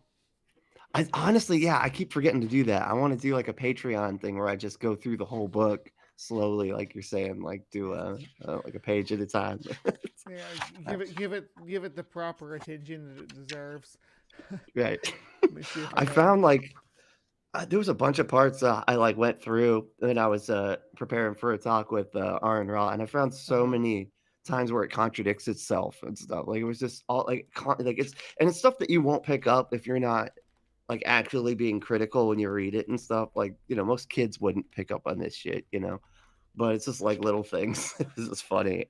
And of course I can't think of an example right now, but yeah. Yeah. Gish. He would just show up and basically he did like the flat earther thing where he would just say so many like lies and misrepresentations of evolution, and then with his like little straw man takedowns of it, the interlocutor could not get to every single like, you know, argument. Yeah, you throw out as much as you can, so the opposition can't push back. And I just got a message from Tony saying his internet was out, so he may not be able to rejoin us. So we're just going to continue on and finish up this video. All right. See, and Captive Death said both sexes can squirt the defensive spray, but other species of stick insects, which are usually longer, do not have this ability. Okay. Oh, okay. Yeah, that's so funny. Okay, because at first I was thinking maybe it was just like some kind of stink bug, and I like mixed up memories or something, but I could have sworn it was just a stick bug. You know? Yeah. Say I learn stuff all the time too, y'all. So I love to learn. All right. Hell yeah. Stars, making their camouflage all the more realistic. These creatures are mostly nocturnal, remaining motionless for most of the day on branches and under plants. However, some of these amazing insects even have gentle swaying movements that are designed to simulate wind blowing through the branches. Well, there you have it. That's what I was talking about with the mantises. They don't know that they're simulating wind blowing in the branches. It's not something they're thinking about. No. Any more than you think about getting goosebumps to try to keep your body warmer. Right. And it's like I am curious I wonder like how that process comes into be, you know. But it has to do with just the ones that don't do that stuff or didn't do that stuff, whatever, dying, right? And so you had the little variations that all ended up, you know, being perfect for not getting eaten or whatever. Yeah. Because that was all that was left, right? Like, it's always good to know who's the squirt or says Sumami. Oh my gosh. This chat's getting X-rated. That's fun. Another fascinating group of camouflage creatures are the walking leaves or leaf insects. From the genus Phyllium, there are more than 50 species of flat, usually... I think that's the species I raised right there, I believe. Oh, mine died before they reached maturity, though. I'm not sure what happened, but I had the species. Green insects that are known for their striking leaf-like appearance. The camouflage of these insects is extremely elaborate, with the color and shape of the leaves being replicated with near perfection. The leafy wings and legs of many of these species possess veins that are positioned in the same fashion as leaves, and will often include irregular edges that appear as bite marks or leaf decay. When walking, these leaf insects will also slowly rock their body because they don't want to look like a good edible leaf to folivores either. Funny thing about leaf insects is that some species, their mimicry is so good that they try to eat each other. If they're kept in too close of proximity, they give each other our leaves. What? Really? Because I was wondering that too, because they do eat leaves, right? Yeah. Okay. So they'll take a nibble off each other if they're kept. There's too many kept in too tight of a space. They'll start to nibble on each other. Because they're not smart animals. They're amazing animals. They're really cool animals, but they're not very smart. Most insects aren't. There's some exceptions. Hymenopterans, at least like wasps and hornets and stuff, tend to be pretty intelligent. At least they have a good memory, by comparison. Wow. It is kind of funny because it is like that saying, "You are what you eat," like to a T. Like that's literally here, yeah. Yeah. bodies rhythmically to mimic the movement of leaves blowing in the breeze. Young leaf insects closely resemble the adults except for their reddish-brown color. They shortly turn green, however, after they begin their diet of exclusively green leaves. Oh, weird. Huh. So they eat the thing and then turn that color. Yeah, they incorporate it into themselves. It's just like how and how Shang Tsung steals souls, they steal color. That's there you go. So, yeah, if it attached to you, if it ate you, it would turn peach. Right. Yeah. Exactly. The orchid mantis got its name from the commonly held belief that because of its bright, beautiful coloring of white, purple, and pink, it was designed to be camouflaged on the delicate petals of orchid flowers. However, recent studies have now revealed that rather than being hidden on a flower, this unique mantis is instead mimicking a flower. This predatory insect is actually a deadly lure designed to look like a flower to pollen-seeking insects. The research demonstrated that flower-seeking insects approached the orchid mantises more than real flowers, which clearly reveals that the mantises themselves are actually attractive to insects rather than simply being... They look like because these mantises look like a really healthy flower that's full of nectar. That's what that's what they're going for. They don't, unlike the leaf insects who want to look like a funky old leaf, these guys want to look fresh. Yeah. Bring your pollinating ass over here. Right. It looks like it's some type of alien from the quantum realm. That's what it reminds me of. Yeah. Camouflaged by the flowers. This kind of predation is known as aggressive mimicry, in which the prey is unknowingly drawn toward the predator. The mantises frequently position themselves on green leaves near flowers. In this way, when seen from above, they appear very convincingly to have the shape and color of a generalized flower. Once in position, they need only to wait for the pollen-hunting insects to arrive. The pygmy seahorse is one of the newest species of seahorse to be identified. In fact, their camouflage is so effective they were actually discovered by being accidentally placed into captivity while attached to a coral sea fan. Pygmy seahorses are the smallest species of seahorse in the world, with adults typically measuring only 2.5 centimeters, which is about the height of 2 grains of rice. Pygmy seahorses are actually so small they cannot handle the ocean current and spend their entire life using their prehensile tail to cling to specific species of coral sea fan. These minuscule sea creatures come in several colors, and the juveniles of these seahorses can actually change their color to better match their surroundings. Large bulbous... There are a lot of animals that change their chromatic, or what do they call it, polychromatism or whatever, where they can change their color to match their environment. But that's not the same thing as like what they were talking about with the insects. So there's different ways in which organisms can mimic their surroundings. Sure. This calcified tubercles cover the species' body and match the color and shape of the polyps on its host species of coral sea fan. Because of this remarkably accurate camouflage, these seahorses can easily avoid predators and spend their day feeding on even tinier creatures passing by in the ocean currents.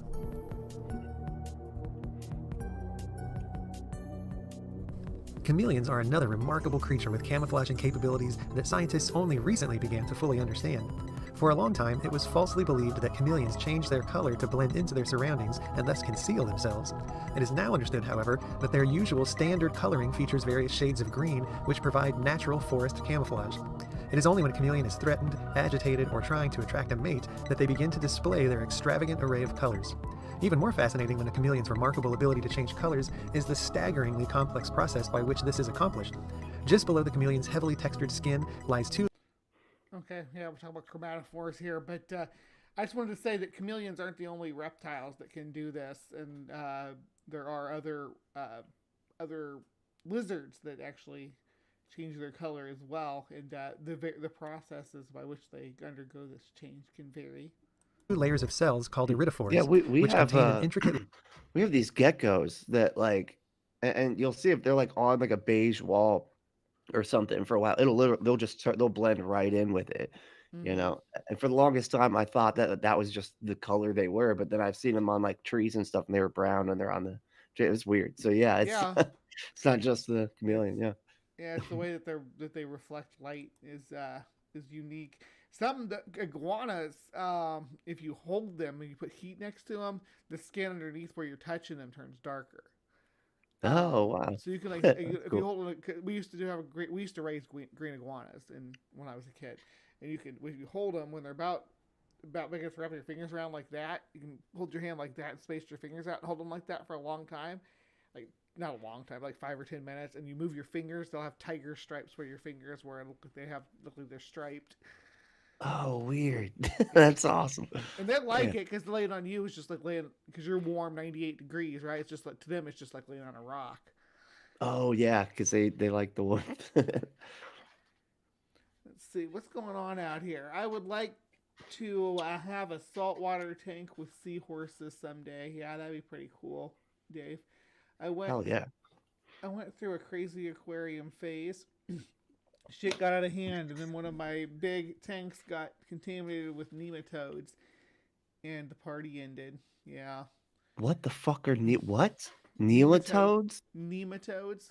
Nematodes. Yeah, they're like parasites that live inside organisms and kill them. Oh, they're not like angry little toads. They're not angry. Oh, damn. Okay. No, they look more like worms. Like battle toads. That's not... battle toads. Remember battle toads? Hell yeah. I always thought that when I was a kid that they were a ripoff Ninja Turtles. When I got older and started looking at their different lore and stuff, I was like, no, they weren't even from the same vein, really. They were a whole different thing. Hell yeah. Awesome though, still. Yeah. Now, Biker Mice from Mars and Street Sharks definitely are Ninja Turtle ripoffs. Oh yeah. But that's true. I heard they're making a Biker Mice from Mars too. Like they're making a movie. A movie? A live action. Yeah. I want to see the live action Street Sharks more. Oh, I know, right? That was the one I watched more too. Yep. Yeah. Because they had like the guy with the rollerblades and skateboarder. Lattice pattern of microscopic guanine nanocrystals. These specifically designed crystals refract different wavelengths of the visible light spectrum based on the particular arrangement and proximity of the crystals to one another. Chameleons can manipulate their dramatic color displays by contracting or expanding the sophisticated membrane-like crystalline lattice beneath their skin. I wonder what it feels like for that change to happen. If it's like like your hand falls asleep, if there's like a wave of that. Right.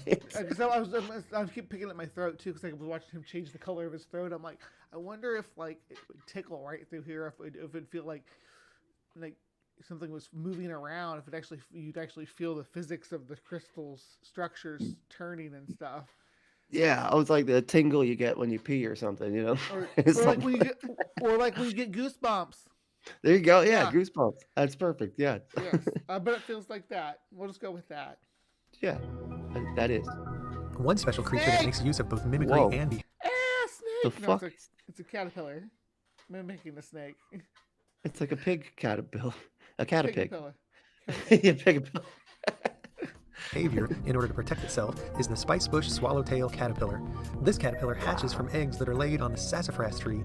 As it feeds and grows, this uniquely adorned caterpillar develops precisely arranged yellow, black, and white spots that look incredibly similar to the eyes of the green vine snake. While feeding, this caterpillar frequently rolls the leaves. It does look like a green vine snake, and he's doing such a good job. Snake, I'm scared. Tell him what a good job he's doing, Britley. He's doing great. Great. Keep it up. Keep it up. Keep snaking around. That's it. Of the sassafras tree into tubes in order to hide itself from view of potential predators. Hide in those sassafras tubes, sweetie. Sassafras tubes. Sounds like a country band. We're the sassafras tubes. How y'all doing? You'd have to have a horn section though, or something. Right. Maybe and a bottle. Maybe a flute player like Marshall Tucker. Oh yeah, there you go. If by chance the caterpillar is discovered by any would-be predators, they are surprised to be staring face to face with a snake. But if large eye spots are not convincing enough, this caterpillar has a few defense behaviors to keep it from being eaten. When threatened, this small caterpillar will elevate its head and deploy small, hidden, bifurcated antennae that resemble a snake's tongue. At the same time, it releases an extremely potent chemical. You have to poke him. Don't poke him. You can just woo him, man. Like smacking his face there. Like, come on. Don't they all do that too? Don't they all have the little things that poke out? Well, it depends on what stage of life. There are some adult moths that have things like this that inflate off the back end of them when they're mating and release pheromones. But yeah, they can have different inflatable projections and sacs and stuff to cause reactions. What I like about this is that it's like his last resort is, all right, I'm going to pretend to stick my tongue out at you since you got me in your mouth. Right. Yeah. That's awesome. Yeah. Odor that, when combined with the snake tongue illusion, becomes a powerful repellent against any predator. In all the animal kingdom, squids, octopuses, and cuttlefish are unmatched in their extraordinary camouflage capabilities. That's so cool. These cephalopods have... So true. Unmatched, but does not mean God did it. No, definitely not. I know that's they always seem to forget that the what is the therefore. The therefore is therefore magic. And it's like, I can't Yeah. figure this out, therefore fucking magic. And it's like, no, man, Yeah. like it's just the first part. You just can't figure it out. That's where we're at, not the magic part. Let's see. I'm pure saltwater. I'm sure a saltwater tank would take more upkeep than I could do. Yeah, they do. They do get pretty involved. Sumami says, "Oh, they anchor. They anchor inside the fish's body." Talking about the nematodes. I guess some people didn't know what nematodes were. Oh, right. And she's explaining it. Yeah, it gets. Yeah, get that baby nice and ripe with live rock and live sand, cycles that water until it's ready as a cozy home for some specimen to enter. I wanted to catch a pygmy octopus and raise one in a moderate sized salt tank. They hang out in the water around Florida. I would name him Jules Verne. Sad thing about octopuses is they rarely live more than 3 to 5 years, and that's for the bigger species. Oh, really? Don't live very long either. Yeah, I know. Especially it's such a waste of their amazing intelligence and problem solving skills, right? That's probably why, because they didn't live long enough. That's why there's not cities down there. And the opposable thumbs thing, probably. I don't know. Yeah. You know. Well, octopus designed humans so they would have bodies that could stay on land for a long time. So octopuses actually designed us, according to Purple Rhymes with Orange. And purple's been around a long time since they're a dinosaur. They've been around since the Cretaceous, I think. She's a Torosaurus, right? So late Cretaceous. She should know. Yeah, she would know about our ancestors. She was there. I always don't ask, were you there? Purple will say, yeah. Was it after the Cretaceous? Then I was there. Like, let me check the calendar. Yep, Cretaceous. Yep, that's right. Pygmy octopus live less than a year, is what Sumami says, and that's so they're like a praying mantis. A praying mantis only lives about a year too. Wow. It would break my heart, but I still would want to befriend one. 66.2 million years ago was when Purple was born. So, got it. That makes sense. The widest range of possible appearances. Oh, sorry. Did you have something? Oh, I was just gonna say. I hear they get out of the tanks all the time too. They take apart like, yeah, they'll like take apart the tank and then sneak out. Yeah, they're very mechanically inclined. Octopuses are like engineers. They are. So God, they must have been designed by engineers. Alien engineers. Well, I mean, octopuses are the alien engineers, man. Hey, probably. I could see that. And the fastest speeds in which they can achieve them. This amazing video, captured by marine biologist Roger Hanlon, demonstrates the phenomenal ability with which an octopus can conceal itself. Good job, good dude. That's awesome. Wow. That's so cool. Vanish. It's like Predator. Even the texture changes. Watch. Like, when you saw texture changes. Holy shit. What octopus? What? That's bizarre. In addition to their exceptional skill in changing the color and patterning of their skin, cephalopods can also manipulate the texture of their skin as well. It accomplishes this by altering the relative size of tiny protrusions on their skin called papillae. Oh. These allow the octopus to create the first cuddle. Right? That was a cuttlefish, yeah.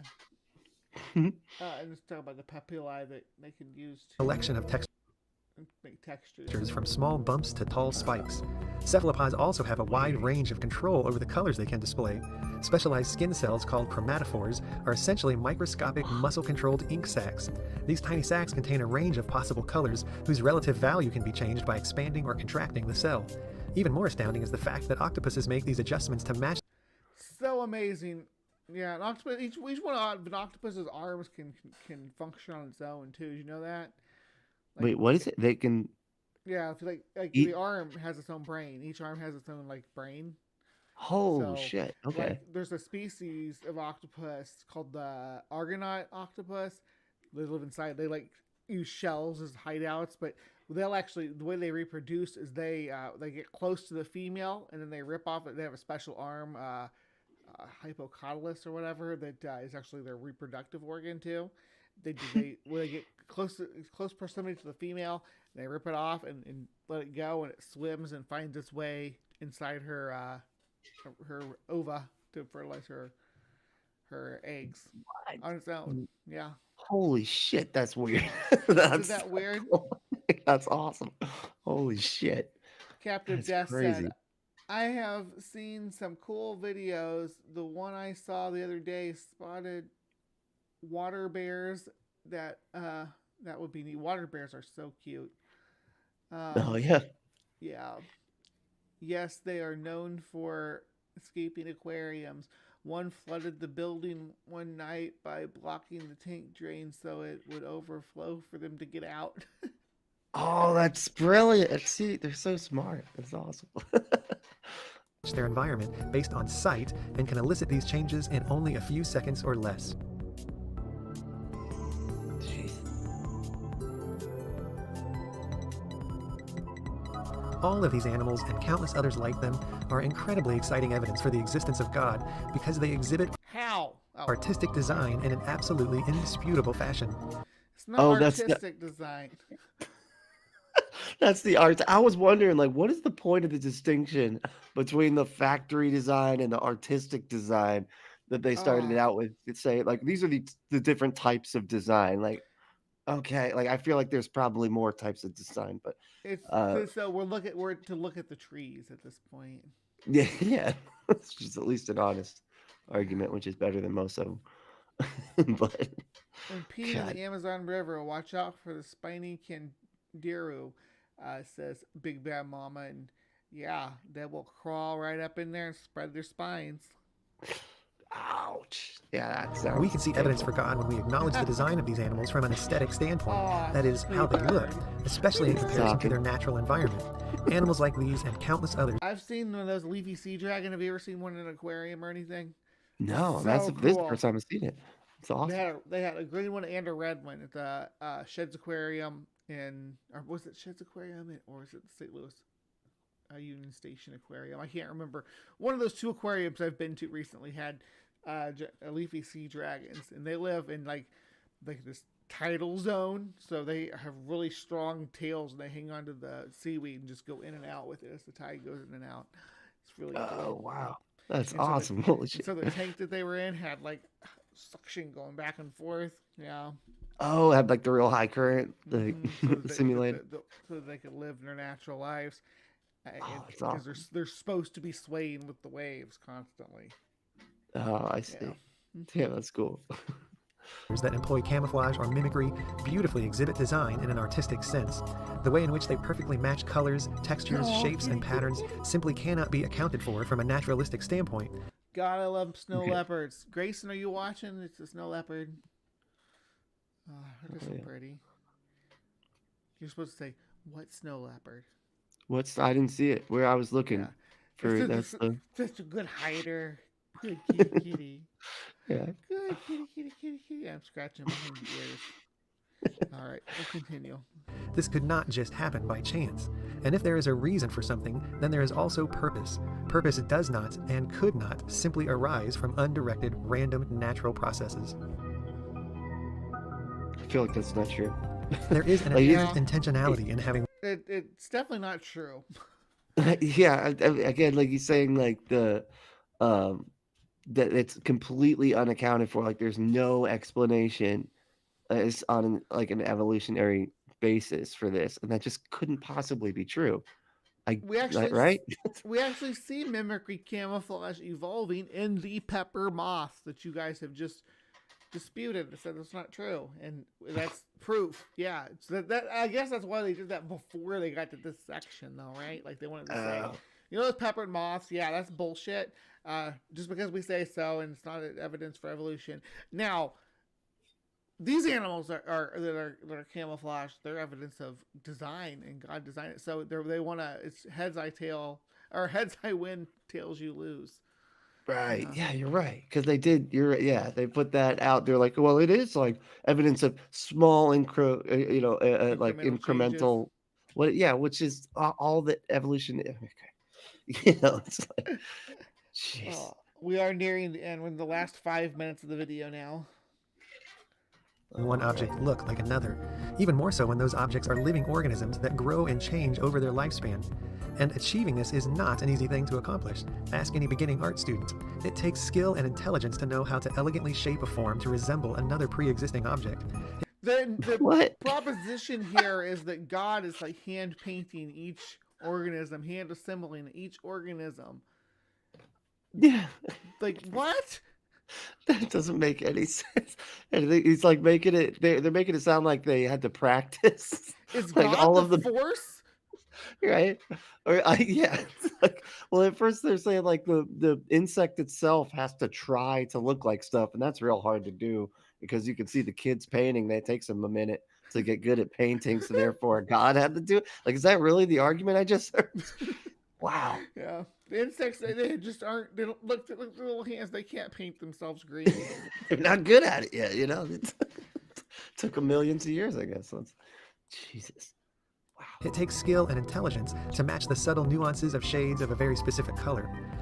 It takes skill and intelligence to compose sophisticated patterns that duplicate the results of light and shadow on textured organic surfaces.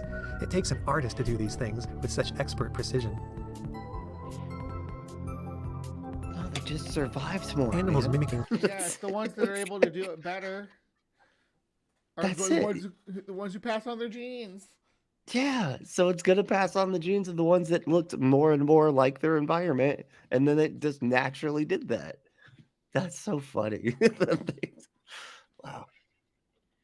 Predators demonstrate another fascinating level of complexity of design, in that the copycat design has to be so convincing that it will elicit an escape response in the minds of the would-be attacker. Surely it must be conceded that designs effective enough to generate psychological reactions must be the byproduct of an intelligent agent. The accomplishment of all these... That one was a good one. I like that spider. There was a spider? Yeah, some of these have been... Yeah. Some of these have been color corrected to add a little more camouflage than's actually there, though. I'm not making any accusations about it, but I know that some of these owls and stuff that are in stumps that people do make them even better. Blur it a little bit, like on the edges. Yeah, I can see color grading and stuff like that. Various patterns and displays becomes even more stunning and impressive when it is remembered that creating these designs requires billions of chemical and genetic sequences to be executed perfectly on a microscopic scale. Clearly, these kinds of things don't just happen. Clearly, these animals speak volumes about the wisdom, power, and creativity of our designer. It's also like the what is it called? The have you ever heard like when they say like, oh, like, you know, all these processes for like over time or whatever, and it's like the odds are just like crazy. Yeah, and it's like, have you ever refuge in large numbers or something like that along those lines. What is it? It's like a post hoc thing, right? Because they're all you're looking back after something has happened and going, that's impossible, right? After it had already happened. It's almost like when you look, say, like my grandparents' meeting, like all the variables that went into that, and all the variables that went into their grandparents, and all that, you know, and all the way back, like that's it. But looking back at it and going, that's impossible. I must be here because of magic. That's kind of like what they're doing here. Yeah, magic. I can't understand it with my brain, so it must not be true. Yes, exactly. For his invisible attributes, namely his eternal power and divine nature, have been clearly perceived ever since the creation of the world in the things that have been made. O Lord, how manifold are your works! In wisdom have you made them all. The earth is full of your creatures. Here comes the proselytization. The penguins are like, hey, we don't want any part of this this prayer. Right. That's cool. For you are great and do wondrous things. That was really cool. You alone are God. Which one, I wonder? Oh, sorry. You or me? Hmm. We said you alone are God. I didn't know if he was talking to you or talking to me. Maybe. Yeah, probably you. You know, because you know more about this stuff. It is my channel, but right. You know, you are the guest, so. Right. Yeah. That's true. It's hard to.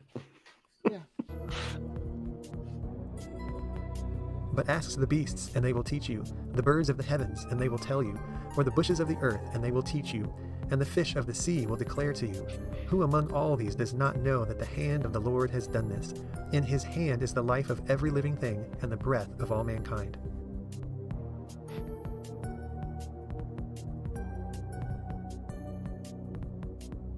Like, subscribe, and share this show, Bree's show. Like, subscribe, and share HiveScience.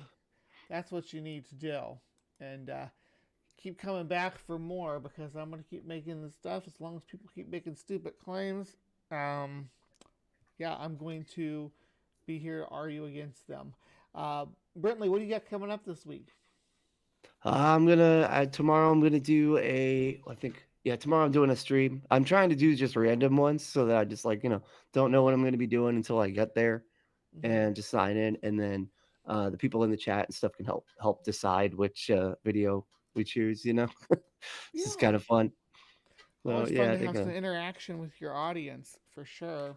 That's what I always strive for. That's why I always stop and try to read through my comments, because I don't want to leave anybody's inside out. We are a community. Thank you so much for coming, and thanks Tony for coming. Sorry the internet couldn't keep you with us today, but hopefully we'll be able to collaborate on some stuff in the future, and watch some more silly Young Earth Creationist or whatever design videos that they want to throw at us. Right. Yeah. So for my audience, I think I'm going to do the Ardipithecus video one more time for you guys, because it's the new version of it, and I want to make sure that it gets past the algorithm now. I think I've cut it up enough that it should get past it. So I'm going to end on that. I just want to say, well, do you have a tagline that you do at the end of your shows, Mr. Brentley? What do I say? I always say, stay logical, loving, skeptical, and compassionate. Yes, and please remember to be kind and take care, and we'll see you next time.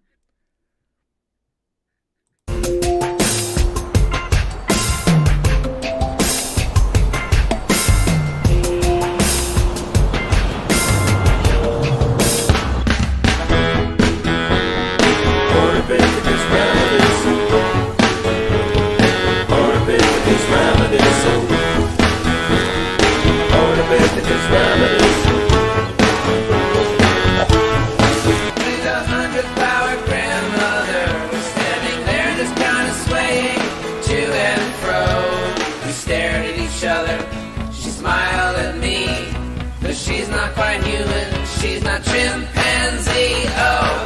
Ardipithecus ramidus, oh. Ardipithecus ramidus, she's related to all.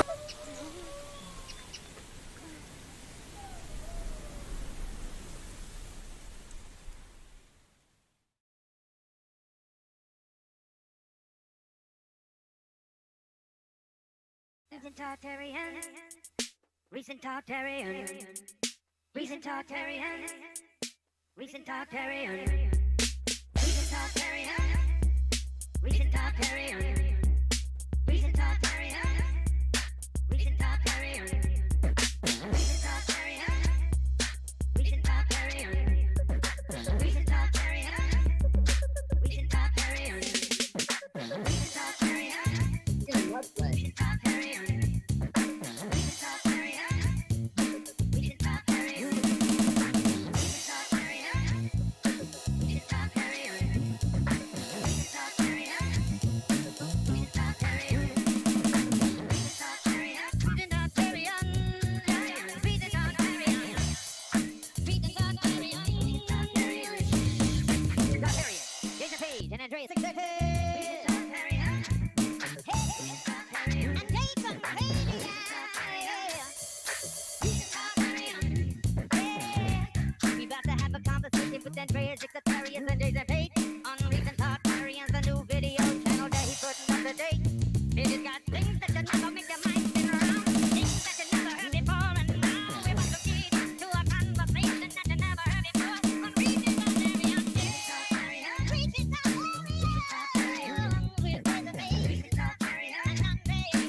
By the way, that's gone. Recent Tartarians.